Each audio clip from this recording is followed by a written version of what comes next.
Hi YouTube. Today I'm going to talk about putting accessories on a home defense gun, and I'm not going to go too far into each individual gun, but what I want to talk about is accessories, and can you over accessorize something, under accessorize something, what is some types of accessories you can put on a gun. And I also have a couple questions because there's one subject matter that I am kind of on the fence about. So before we go any further, I'm going to show you that each one of these guns are not loaded. They've all been safety checked before I turn this camera on, and everybody is safe and nobody can get hit by any magical bullets. So I got a few examples here in front of us. I have a Glock 19X and chambered in 9mm. I have an FN 545 Tactical chambered in the large caliber 45 ACP, and I have a Glock 21 here chambered in 45 ACP. Now I understand before I go any further that two guns here are superior to the one on the left because these are 45, these are the large caliber, and you're barely armed if you have a 9mm. Alright, now let's get serious here. So if you take a regular home defense gun here, I'm going to use this Glock 21 as an example. This is a Glock 21. It's chambered in 45 ACP. This thing literally has nothing on it. Absolutely nothing. It has down to the stock sights that's on it. Now, Glocks come with plastic sights on them, and a lot of people think they're terrible. I really don't care. I mean, I can pick them up, but I do have to understand how this could be a problem if you got into a stress situation. You had to cock the slide. If you had an injured hand or something, you could possibly break this sight off. So is it good to change sights on like a Glock? We're going to use a Glock as an example. I'm going to say it's not a bad idea. If you're using it in some kind of defense system or so, you might want to go with these sights. These are Glock factory night sights. These are made out of metal, and you can literally take it and put this onto a table rest or something like that, a tabletop, and you can actually use that to rack the slide if you had an injured hand or something. So I'm going to go with the sights are a good modification to do to a gun. Now, what kind of sights you pick, it's entirely up to you. You need to pick a pair of sights that your eyes can pick up. Now, a lot of people go with night sights, and I think majority of the people do that because they want to be cool. Now, what I've always been under the impression of, these night sights you can pick these up at night, but if you were to really get into a home defense situation and it's in dark and you had muzzle flash, you're instantly not going to be able to see these sights anymore. So it's really not going to matter much anymore. I know a lot of people are going to argue with me, but it's a fact, Jack. If you have a lot of muzzle flash, you're instantly going to be blinded and you're not going to be able to pick up night sights. So it really doesn't matter. But these sights are really good sights because they're 3 dots. You can see them really good.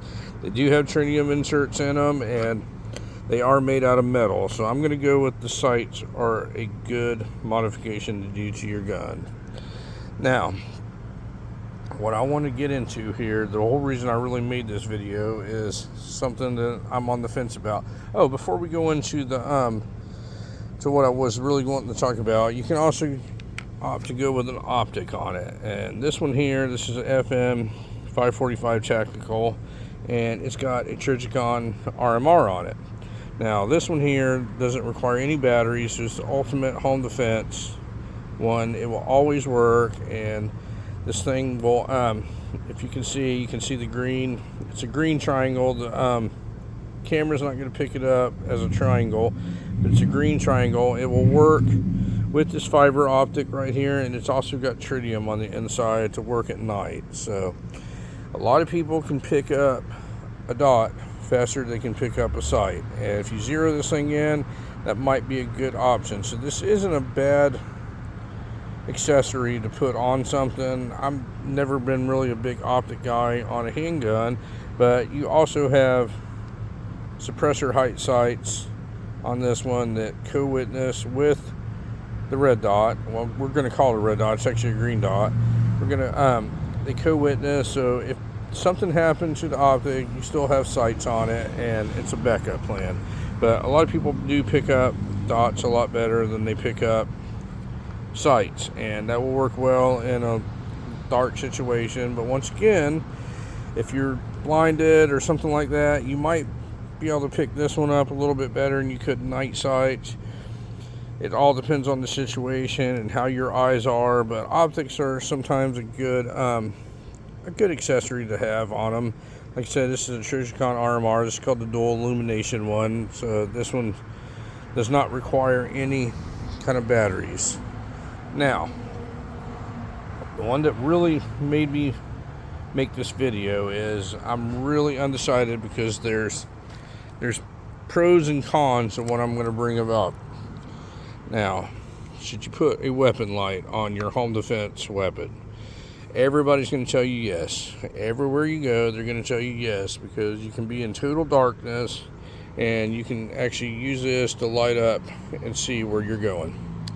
And you can do it momentary by pushing on it like this. This one happens to be a Surefire X300 Ultra, and they're top of the line. They're the top weapons light. They're all made in America, made in the USA. They don't outsource any parts or anything like that. So yes, we know it's a good quality light, but is it good to put any type of light on a weapon? If you're looking for something to see, yes, it is very good. But I want everybody to think about something. This gun, if you're in total darkness and you cannot see anything and you need to light this light up and you turn this thing on just like this, I need everybody to understand, and I heard this from a pistol instructor, what is right behind this light. When you're aiming this, what is right behind this light? It's usually going to be your head. At the very least, it's going to be part of your body, but it's usually going to be your head. And if you're in complete darkness, doesn't that actually give the bad guy a target to shoot at? I never thought about it until a pistol instructor brought this up, but if you're shining this light in complete darkness and they can't see where you are, and you turn that light on, you instantly give them a target. It's kind of like, I know it's a bad analogy, but it's kind of like a sniper where you don't want to give up your location. So it's a catch-22. You need the light to see, but you're also going to give up your location. You give them a perfect target. I know what I would do if I'm in a complete dark room and I'm looking for the bad guy and I see that light, that's where I'm shooting for. So it's a bad situation. So one of the alternatives you can do, and I do have a weapon light mounted on here. I just want you to understand that I'm truly on the fence about it. I don't know whether it's the best type of situation or not. So one of the other options you can have, if you pick up your self-defense weapon and you have nothing on it, you can get a handheld light. This one happens to be a Surefire also. This is the GX2 600 lumens. It's probably about the same brightness as that Surefire that's mounted on that pistol.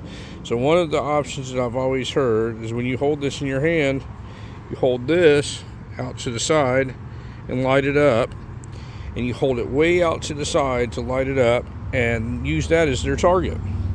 So basically you have your strong arm, your strong hand with the pistol in it, and you extend this light way out to the side and use it to illuminate up. Now that's not going to work in every situation, because you know you could be injured, you can only have one hand, there's a lot of different scenarios going on, but this is one option. And if they're going for a target to shoot at, it'd better be your hand than your head. And that's just my opinion on this. And I did hear this from a pistol instructor that he does not like or recommend putting weapon lights on. Now, that's one man's opinion, but when he said it, it made a lot of sense. So I want everybody to think about that. If you take this weapon, because I never thought about it until he said that, if you take this weapon and you're holding this in your stance and you light this up, normal circumstances, if you're trying to find this sight on there, normal circumstances is right behind that light is going to be your head. And that gives the perpetrator, the bad guy, whatever you want to refer him to, a target to shoot at. And I don't want anybody shooting at my head. I don't want anybody shooting at me, period. But I just want to give everybody something to think about and show you a couple different kind of options. You can always use a handheld flashlight, hold it away from your body, and with your strong arm, hold your weapon when you're clearing a house or clearing your house after it's being invaded into or anything like that. But that's not always going to be the best scenario, because like I said, you could be injured, you could be shot in your other arm, you could be disabled somehow, you may have dropped that light and can't use it, something like that. It gives you another thing to hold on to, another thing you could be lost in a struggle and all that. And this is all put together as one. So there's advantages and disadvantages to all, and I just wanted to bring this point up.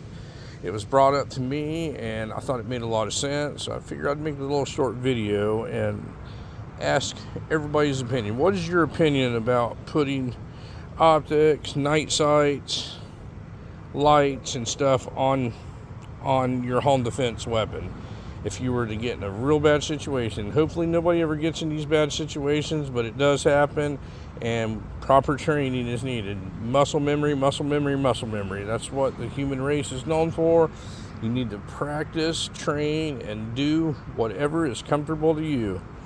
So let me know what you think on all the stuff that I mentioned here, especially the light. I'm really interested in hearing about the light, and let me know if you have any questions on anything, and I will be happy to answer to the best of my knowledge. Like I said, I'm not an expert, and that's why I made this video. I'd like to hear other people's opinion. Anyway, folks, thank you very much for watching this video today, and you folks have a great day.